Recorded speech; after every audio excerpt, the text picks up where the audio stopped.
नमस्कार स्टूडेंट्स। आज हम qualification pack retail sales associate में बहुत ही important notes to maximise sales of goods and services करने जा रहे हैं।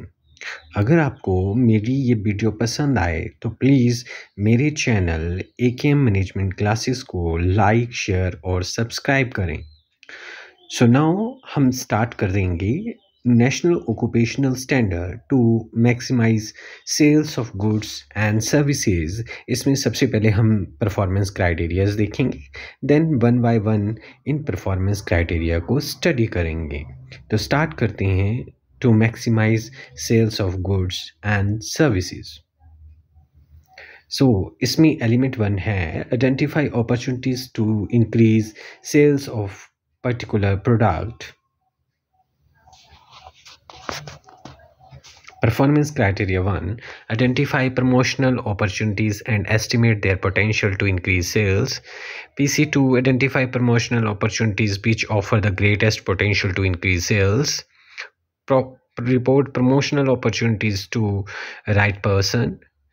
Fill in the relevant record fully and accurately. Then element 2, promote particular product.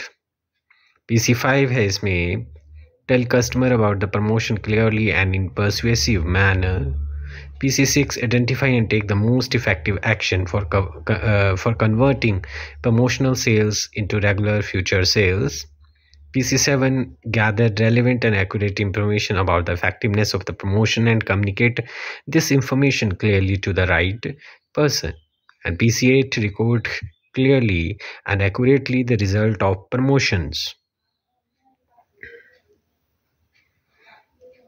Now start करते हैं परफॉर्मेंस क्राइटेरिया 1 से बिफोर, जो कि एलिमेंट 1 में है। Element 1 is identify opportunities to increase sales of particular product. तो स्टार्ट करते हैं। PC1 है identify promotional opportunities and estimate their potential to increase sales. So इसमें परफॉर्मेंस क्राइटेरिया में बोल रहा है कि वो प्रमोशनल अपॉर्चुनिटीज़ आइडेंटिफाई करो और एस्टिमेट करो कि वो कितने हद तक जो है आपकी सेल्स इंक्रीज़ कर रही हैं। सो बोलता है कि जो भी आप सेल्स कर रहे हो, प्रोडक्ट की सेल्स कर रहे हो, उसमें आपको क्या करना है कि कस्टमर को रिटेन करने की कोशिश करनी है। और कस्टमर को बोलता है सिर्फ कस्टमर रिटेन करना या लॉयल करना ही नहीं, नए कस्टमर बनाना भी है जब हम प्रमोशनल एक्टिविटीज़ की बात करते हैं। जो मार्केटिंग कम्युनिकेशन मिक्स हैं, मार्केटिंग कम्युनिकेशन मिक्स जो कि प्रमोशन मिक्स का पार्ट है, सभी जानते हैं कि there are 4 P's of marketing, that is price, place, promotion and product. So which can help to contribute it. So जो कम्युनिकेशन मिक्स हैं उसमें क्या क्या चीज़ें आती हैं, बोलता है events and experiences, public relations and publicity, direct marketing, interactive marketing, word of mouth, personal selling, advertising and sales promotion. So ये सारे मार्केटिंग कम्युनिकेशन मिक्स मिलके सेल्स को इंक्रीज करने में हेल्प करते हैं। Now we will discuss these communication mix one by one. So सबसे पहले एडवर्टाइजिंग, बोलता है एक मार्केटिंग टेक्निक्स हैं जिसमें आप किसी भी प्लेस के लिए या किसी भी प्रोडक्ट, सर्विस और कोज के लिए आप क्या करते हो, पेइंग होती है इसमें, है ना, पेमेंट होती है। सो जो एक्चुअल प्रमोशन मैसेज है उसमें, उसको हम एडवर्टाइजमेंट या एड के नाम से जानते हैं, है ना। द गोल ऑफ एडवर्टाइजमेंट का जो गोल है वो है कि मोस्ट पीपल्स जिनको जो कि किसी प्रोडक्ट या सब्जी के लिए पे करने के इच्छुक हो, उन तक वो बात पहुंच जाए। तो मेन मोटिव ये रहता है। एडवर्टाइजिंग के मेथड्स हो सकते हैं जैसे newspaper advertisement, magazine, radio, television, directories, direct mails, catalogues, leaflets, online way से आप मार्केटिंग कर सकते हो। नाउ सेल्स प्रमोशन, बोलता है ये पोटेंशियल कस्टमर को वो मैसेज पहुंचाने की बात होती है जिससे वो प्रोडक्ट परचेज करे। ये शॉर्ट टर्म के लिए होते हैं और ये सेल्स को बूस्ट करती हैं। इससे कई बार जो है लॉन्ग टर्म कस्टमर बन सकते हैं, but long term customer loyalty के लिए ये सेल्स प्रमोशन टेक्निक्स सही नहीं होती हैं। सब सेल्स प्रमोशन टेक्निक्स जो हैं वो कंज्यूमर्स को एम करके बनाए जाते हैं। सेल्स प्रमोशन में हमारे पास sales offers, discount scheme, sales on sales, competitions and coupons होते हैं। Now events and experiences, it is something that takes place. ठीक है, किसी प्लेस पे कोई इवेंट होता है, ठीक है, कोई कंटेस्ट होता है, ठीक है, या आप किसी होटल में गए हैं तो वहाँ का एक्सपीरियंस किसी के साथ शेयर करते हैं।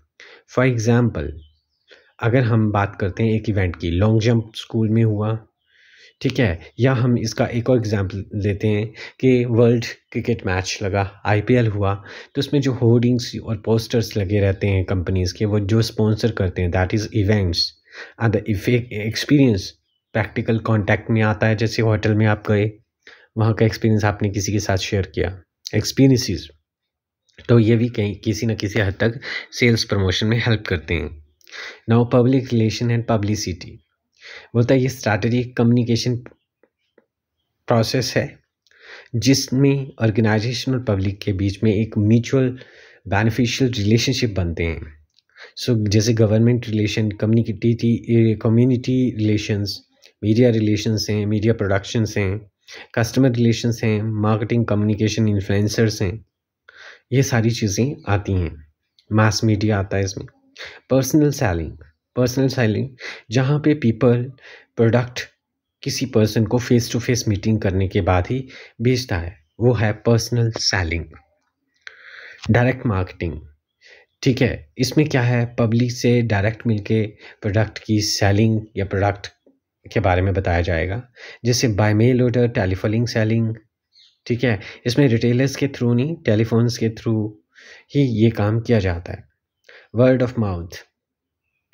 ऑफ माउथ का मतलब हुआ कि एक पर्सन दूसरे पर्सन को बोलकर कोई मैसेज कन्वे करता है, ओरल वे में कम्युनिकेट करता है, उसी को हम वर्ड ऑफ माउथ बोलते हैं। जैसे शेयरिंग एक्सपीरियंस है, ये स्टोरी टेलिंग है।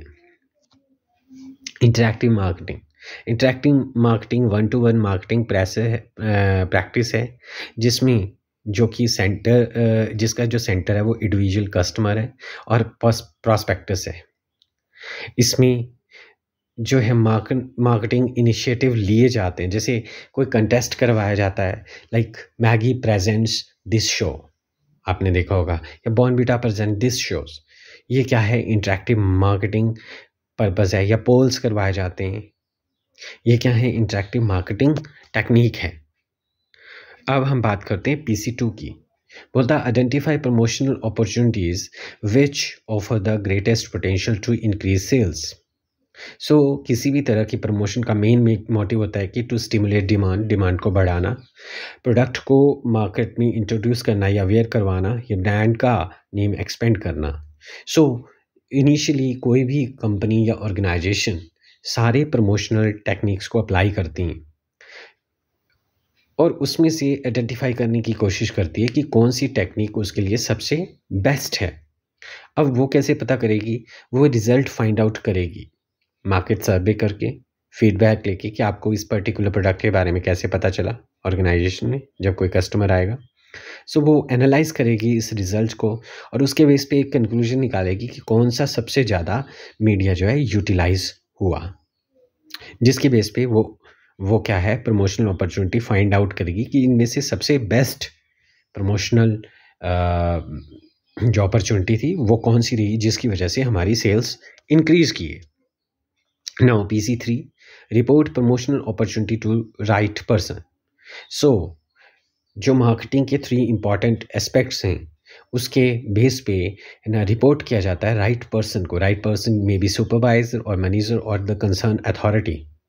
सो बेसिकली जो इंपॉर्टेंट एस्पेक्ट्स हैं मार्केटिंग के वो हैं सेगमेंटेशन, पोजीशनिंग एंड टारगेटिंग। सो इन 3 चीज़ों को ध्यान में रखते हुए ही कोई पर्सन जो है प्रमोशनल एक्टिविटीज़ करता है। अब ये 3 चीज़ें जो बताई गई हैं ये क्या है, सेगमेंटेशन। बेसिकली सेगमेंटेशन क्या है, मार्केट की डिवीजन है on the basis of certain factors like demographic factors में आपका sex ratio, population, sex, gender ratio या सेक्स रेशो बोल दिया हमने, ठीक है, ये चीज़ें कितने यंग्स हैं, कितने ओल्ड एज हैं। पोजीशनिंग, देन जो आपका जो रिटेल आउटलेट है उसको कहाँ पोजीशन करना है, कहाँ पे ओपन करना है। Then target, who is your target market customer, कौन है। फॉर एग्जांपल, मैं यहाँ पे एक एग्जांपल कोट करता हूँ। जैसे एक कंपनी है एबीसी, उसने वुलन क्लॉथ्स बनाए हैं यंग जनरेशन्स के लिए। तो सबसे पहले सेगमेंटेशन होगी। तो सेगमेंटेशन में एक तो हमारी जो सेगमेंटेशन है वो सोशल बैकग्राउंड के बेस पे young generation, and woollen clothes geographically या एनवायरमेंटल फैक्टर्स है तो जहाँ ठंड पड़ती है। देन उसके बाद जो है इसके बेस पे उसने सेगमेंट किया। सेगमेंट करने के बाद उसने पोजीशन किया कि इसको कहाँ पे पोजीशन किया जाए, कहाँ पे स्टोर की ओपनिंग की जाए। सो जिस एरिया में जो हिली एरियाज थे, जिस एरिया में यंग पॉपुलेशन ज़्यादा थी, वहाँ पे उसको पोजीशन किया गया और टारगेट किया गया यंग जनरेशन को। इसका एक बेस्ट एग्जांपल बताता हूँ। हिमाचल प्रदेश में जो इंडस्ट्रियल एरिया है सबसे बड़ा वो परवाणु और बद्दी के एरिया में है। ये क्या है, सेगमेंटेशन की गई है। द रीज़न बिहाइंड इज कि ये 3 टियर सिटीज़ के आसपास पड़ता है। हिमाचल, पंजाब, हरियाणा और इवन दिल्ली एनसीआर के नज़दीक पड़ जाता है, जिसकी वजह से यहाँ पे काफ़ी बड़ा इंडस्ट्रियल एरिया सेटअप हो चुका है फार्मा कंपनीज़ का। देन पोजीशनिंग करी है उन्होंने, कहाँ पे, बद्दी में। देन टारगेट किया है मार्केट को। मेडिसिन हर पर्सन की रिक्वायरमेंट है, तो मार्केट क्या है, मिनिमम 3 स्टेट्स की मार्केट को इन्होंने +1 यूटी की मार्केट को इन्होंने टारगेट किया है। सो अगर हम इन 3 मेन एस्पेक्ट्स ऑफ मार्केटिंग को ध्यान में रखें तो इनका यूज़ करके हम बिजनेस में अच्छे रिजल्ट पा सकते हैं। Now PC4, fill in the relevant record fully and accurately.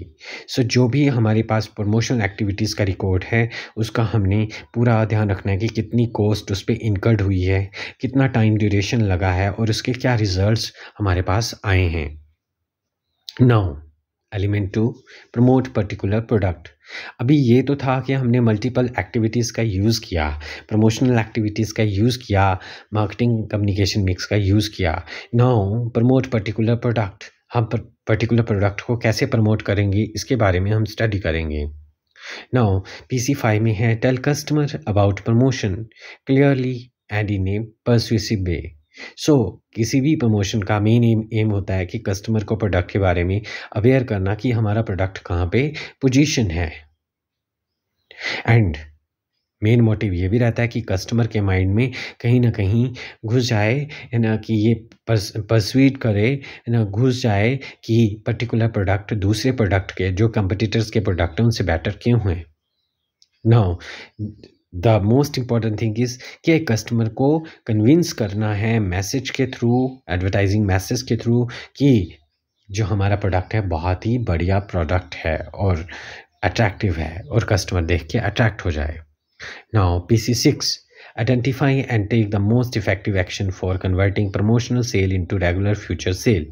एक बिजनेस में बहुत सारी मल्टीपल प्रमोशनल एक्टिविटीज़ होती हैं। Now there are 2 types of promotional way to pursue the customer। 2 तरह से प्रमोशनल तरीके हैं जिससे कस्टमर के माइंड में घुसा जा सकता है।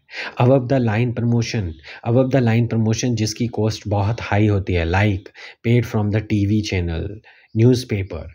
And below the line promotion जिसमें कॉस्ट ज़्यादा नहीं होती, जस्ट थोड़ी सी अवेयरनेस होनी चाहिए, कस्टमर तक पहुंच गई बात, देन उसका इफेक्ट्स नज़र आ जाता है, like offers, coupons, vouchers, discounts, etc.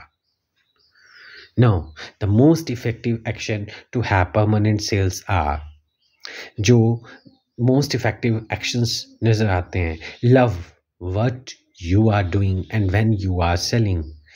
सो जब भी आप कोई as a retail sales associate या किसी भी पोस्ट पे, आप सेलिंग की पोस्ट पे हैं, सेल्समैन्स की पोस्ट में हैं, सो जो आप कर रहे हैं उससे प्यार करो। प्यार करने का मतलब है कि जो आप सेल्स कर रहे हैं उससे अच्छे तरीके से निभाओ जब आप सेलिंग कर रहे हैं। We knowledgeable about the product, आपको प्रोडक्ट की फुल नॉलेज होनी चाहिए। Help the customer see the perks, customer को हेल्प करो उस प्रोडक्ट में बताने के लिए, क्योंकि एक कस्टमर का वैल्यू जुड़ा हुआ है आपके प्रोडक्ट के साथ। कस्टमर जो है, कस्टमर को वैल्यूएबल समझो, तभी आपका फ़ायदा होगा, तभी आपका बिजनेस आएगा। Ensure that the product has adequately explained.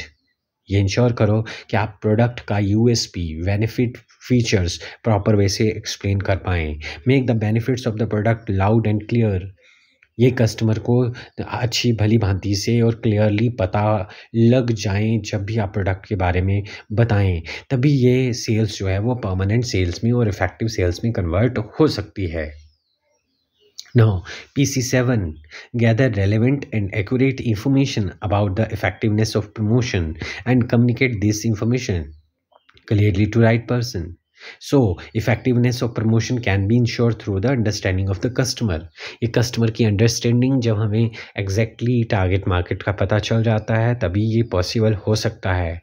So most successful sales जो होती हैं वो बेची नहीं जाती बट प्रोडक्ट की वजह से होती हैं, कीप इन माइंड।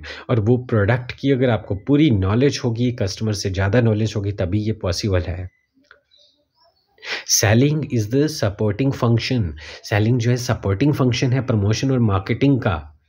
ठीक है, अगर आपने लॉन्ग टर्म में कस्टमर के साथ रिलेशनशिप बनाने हैं, ट्रस्ट और सेटिस्फेक्शन दिलानी है, तो जो भी आप प्रमोशनल टूल में एक प्रोडक्ट के बारे में बताओगे वो बिल्कुल सही होना चाहिए। No false commitment at all. Now PC8, record clearly and accurately the result of promotions. जो भी प्रमोशनल इफेक्टिव एनालिसिस के रिजल्ट्स आते हैं सेल्स के बाद, ठीक है, उसका लॉन्ग टर्म में इम्प्लीकेशन होगा, तो इन डेप्थ एनालिसिस करने की बहुत ज़रूरी है कि जो भी प्रमोशन मिक्स आप यूज़ करते हो उसका डाटा जो है फुली रिकॉर्ड करें कि कौन सा सबसे बेस्ट, कौन सा प्रमोशनल टेक्निक आपका कम्युनिकेशन मिक्स जो है बेटर रिजल्ट्स दे रहा है। The impact of creative, variance of price level, combination of promotional list can be done through record analysis। और ये तभी पॉसिबल है जब आप रिकॉर्ड की एनालिसिस करोगे कि कौन से हमें कम्युनिकेशन मिक्स से बेटर रिजल्ट्स आ रहे हैं या हमारी सेल्स इंक्रीज हो रही है। नाउ होप यू अंडरस्टैंड कि किस तरह से हम अपने स्टोर में प्रोडक्ट की सेल्स को इंक्रीज़ कर सकते हैं, जिसमें हमने डिफरेंट टाइप्स के कम्युनिकेशन मिक्स पढ़े और उनका कैसे इफ़ेक्टिव यूटिलाइजेशन है इसके बारे में सीखा। So hope you understand this topic. अगर आपको मेरी ये वीडियो पसंद आए तो प्लीज़ मेरे चैनल AKM मैनेजमेंट क्लासेस को लाइक, शेयर और सब्सक्राइब करें। Thank you.